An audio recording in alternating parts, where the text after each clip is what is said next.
Doctors भी बैठे हैं, चेयरमैन भी बैठे हैं आपके जलसे में, जाओ इन्हीं से पूछ लेना बड़ी डिग्री तुमने पाई। क्या कलेजा इतना ही खुश होता है जब कोई डॉक्टर कहता है और या कोई चेयरमैन कहता है, जितना कलेजा उस वक्त खुश होता है जब बहन भैया कह के आवाज देती है। ये जुमले हर किसी को नसीब नहीं होते, ये रिश्ते भी हर किसी को मयसर नहीं होते। रिश्तों की कदर करो, अपनों की कदर करो, इन्हें वक्त दो। जब तुम इनका ख्याल करोगे खुदा की रहमतें तुम्हारे घरों में डेरा डालेंगी। शबे बारात से पहले पहले माफी मांग लेना अपनों से, फिर आना आपकी चौखट पे। वो इतना करीब है, वो तो ये कहता तूने 40 साल गुनाहों में गुजार दिए, एक बार आके तो देख सही, मेरी चौखट पे बैठ तो सही। अगर तेरे एक कतरे से आंसू के तेरे 40 साल के गुनाह न मिटा दूं तो फिर बात। वो तो इतना करीम है, तेरे एक कतरे से 40 साल के गुनाह मिटाने तैयार है, मगर तू है कि पलट के आने तैयार है। एक मिस कॉल आ जाए, खाना छोड़ के यार के पास चले जाते हो। एक आवाज आ जाए तो सब कुछ छोड़ के दोस्त की तरफ दौड़ जाते हो, जिसकी दोस्ती पक्की नहीं है। फिर जब वो रब आवाज देता है तो तुम्हें पता क्यों नहीं चलता। बड़ा करीम है। हम सारे वलियों से प्यार करने वाले हैं कि नहीं? वलियों से प्यार करने वाले कोई तकलीफ है? अगर कोई बीमार हो तो बताओ, इंजेक्शन भी लगाना जाना। हम सारे वलियों से प्यार करने वाले, वली वाले भी हम हैं, अली वाले भी हम हैं, नबी वाले भी। ये याद रखिए, हम सारे वलियों से प्यार। लेकिन एक बात बताओगे मुझे, हम अपनी मुसीबतों में वलियों की चौखट पे क्यों जाते हैं? क्या जो उनका रब है वो हमारा नहीं है? जो उनका खुदा है वो हमारा नहीं है? जिसने उन्हें पैदा किया उसने हमें पैदा नहीं किया? बोलो किया कि नहीं? सबका खुदा एक है ना, हम उधर क्यों जाते? वजह है हमें रब से लेना नहीं है, उन्हें रब से दिलाना आता है। उन्हें रब से दिलाना आता है। वो कैसे? सुने मेरी, वो कैसे? एक बुजुर्ग हुए, नाम है हजरत अब्दुल्लाह इब्न जुबैर। ठीक है जी, क्या नाम है? बहुत बड़े बुजुर्ग और इतने पाए काबिल थे कि उन्होंने सिर्फ इस वजह से निकाह ही नहीं किया था कि कहीं बीवी मेरी इबादत में रुकावट न पड़ जाए। समझ गए मेरी बात? ऐसे निकाह करना भी इबादत है, एक भी इबादत, दो भी इबादत, तीन भी इबादत, चार भी इबादत। अब तो राजी हो जाओ, अब तो चार इबादत बता दी, चार भी हम इबादत। लेकिन उन्होंने निकाह सिर्फ इसलिए नहीं किया कि रातों के क़याम में, दिनों के रोजे में, इसलिए पूरी जिंदगी निकाह नहीं किया। एक दिन पढ़ रहे थे हदीस, तो उसमें पढ़ा कि क़यामत के दिन अल्लाह हर मर्द का निकाह जन्नत में करेगा। जितने जन्नती होंगे सारे निकाह वाले होंगे, सबकी बीवियां होंगी। ख्याल आया जब सबके निकाह होंगे तो वहां तो फिर हम भी नहीं बच पाएंगे, हमारा भी होना है निकाह। जाहिर है यही की औरत से निकाह होगा वहां। तो अल्लाह वाले थे, हाथ उठा दिया, या अल्लाह जो जन्नत में मेरे निकाह में आए मैं उसे देखना चाहता हूं। पहली रात दुआ मांगी, कुछ नहीं। दूसरी रात दुआ मांगी, फिर भी कोई नतीजा नहीं। जब तीसरी रात दुआ मांगी ना तो ख्वाब देखा। ख्वाब में कोई कह रहा था, अब्दुल्ला तू पूछना चाह रहा था ना कि मेरी जन्नत में बीवी कौन बनेगी? तो उसने कहा मैं मैमूना वलीद हूं, मैं बसरा की रहने वाली हूं। आँख खुली ना, सुबह सफर किया, बसरा पहुंचे। लोगों से कहा, लोगों ये मैमूना कहाँ मिलेगी?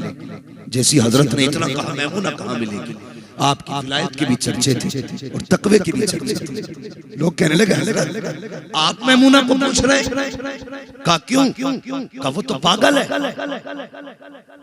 वो तो पागल है। कहा क्यों? कहते जब वो लोग हंसते तो वो रोती है और लोग रोते तो वो हंसती है। इस वजह से बच्चे उसको पत्थर मारते, फरमाने लगे वो कुछ भी है, बताओ कहाँ मिलेगी।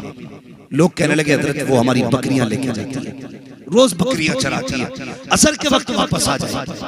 आपने फरमाया वक्त कम है, मुझे बताओ है कहाँ।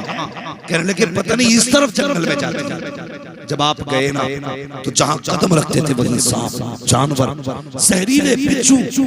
आप कहते मैं हैरत में था, मैमूना वलीद इतने जहरीले जानवरों के बीच में कैसे आ जाती है। कहते मैं जंगल पार करके जब बीच जंगल में पहुंचा, कहते मेरी हैरत की इंतहा न रही कि मैंने देखा मैमूना वलीद मुसल्ले पे खड़ी है और उसकी बकरियों की रखवाली शेर कर रही है। समझ गए बात? उसकी बकरियों की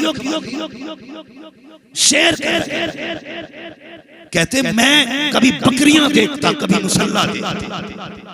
मैं बकरियों को देख रहा हूं, बकरी आदत होती है रेवड़ छोड़ के भागने की।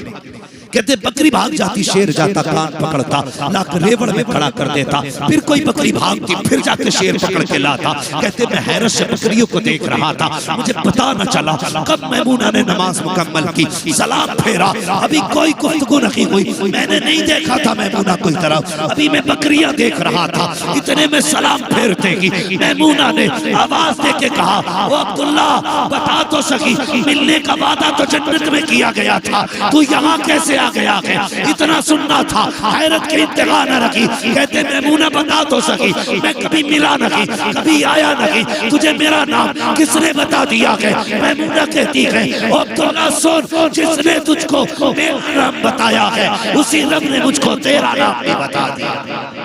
है नारे तकबीर, नारे रिसालत, मसलके आला हजरत मुफ्ती हम्माद साहब क़िबला, नारे तकबीर, जश्ने दस्तारबंदी। जिस बात के लिए मैंने पूरा वाक़या कोड किया है वो आगे आगे आपने फरमाया। अच्छा फरमाने लगे मैमूना एक बात समझ में नहीं आई। कहा क्या? कहा ये शेर है, ये बकरियां, इनकी आदत तो इनको खाना है, ये शेरों ने तेरी बकरियों से दोस्ती कब से कर ली? ये सवाल था। मैं देख रहा हूं बकरी भागती है, कान पकड़ लाते, दांत तक नहीं लगता, इनको तो खा जाना चाहिए, ये दोस्ती कब से हो गई? मुस्कुरा के कहने लगे अब्दुल्ला जब से मैंने रब से दोस्ती कर ली है, बकरियों ने मेरी शेरों से दोस्ती कर ली। ये हैं अल्लाह वाले, ये अल्लाह वाले जब रब के बहुत करीब होते तो जो हम नहीं ले पाते ये वो दिला देते, इसलिए हम अल्लाह वालों की चौकी चौकी और रब के बंदों अल्लाह से तौबा करो, अपने गुनाहों से अल्लाह को राजी करो। शब बारात आ रही है, इसमें हलवे इसलिए बनते थे हल्की ग़िज़ा खाएं, देर तक खड़े रहें। अब तो इतने मेवे पड़ जाते हैं इसमें कि आदमी खा के बिस्तरखान से उठ ही नहीं, खाई इतना कंपटीशन चला। मेरे घर भी आना खाने, काजू बादाम किशमिश अखरोट पिस्ता की चीजें लगा दी है, खाइए साहब कैसा लग रहा है, आपकी बेटी ने बनाया, खाइए कैसा साहब लग रहा है। वो साहब खाते भी जा रहे, तारीफ करते जा रहे। आज ये गधों की तरह खाने की रात नहीं है, आज ये कम खा करके रब को मनाने की रात। समझ गए क्यों हलवे बनते हैं? ताकि कम खाएं और अपने रब को मनाएं, अपने गुनाहों से तौबा करें। ये रात हर किसी को नसीब नहीं, शायद जो इस साल में आइंदा साल, जो आइंदा साल वो आइंदा साल, जो गुज़श्ता साल थे वो अब नहीं।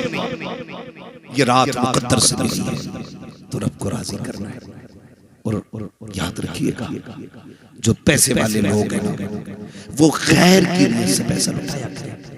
इस काम पर अगर चाहते हैं कि सुन्नियत का काम हो, इबादतें अच्छी हो, तो ये ख्याल करना, एक वजीफा मेरा यही बात लेना, जुमे के दिन जाना, जिसकी जो हैसियत हो, जिसका जो भी इमाम हो, जो भी इमाम हो, मुट्ठी बंद करके दे देना, मुट्ठी बंद करके दे देना। जब उसके बच्चे खुश होकर दुआ करेंगे, खुदा की कसम हो सकता है वली की दुआ टाल दी जाए, लेकिन जरूरतमंद अगर तेरी वजह से राजी होकर हाथ उठाता है तो अल्लाह हाथ नीचे से आने से पहले उसका अजर दे दिया। करेंगे इंशाअल्लाह ये काम, जोर से बोलो सारे वादा करो इंशाअल्लाह ये काम करेंगे। और उसके अलावा तीन दारों से प्यार करेंगे। ये इदारे हमारे लिए एक हिफाजत का, पनाह का और हमारे लिए एक ईमान का मजबूत किला है। ये आखिरी बात के बाद खत्म कर रहा हूं।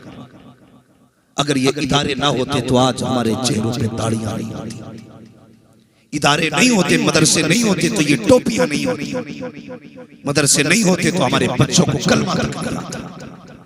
ये मदरसों का एहसान है कि हमारे बच्चों को कलमा करता है। ये मदरसों का एहसान है कि हमारे बच्चों को सजदा करना आता है। ये मदरसों का एहसान है हमें टोपियां उड़नी आती है। इसलिए जिम्मेदारी अमीरों की कि अपनी दौलतों के दरवाजे मदरसों के लिए खोलो।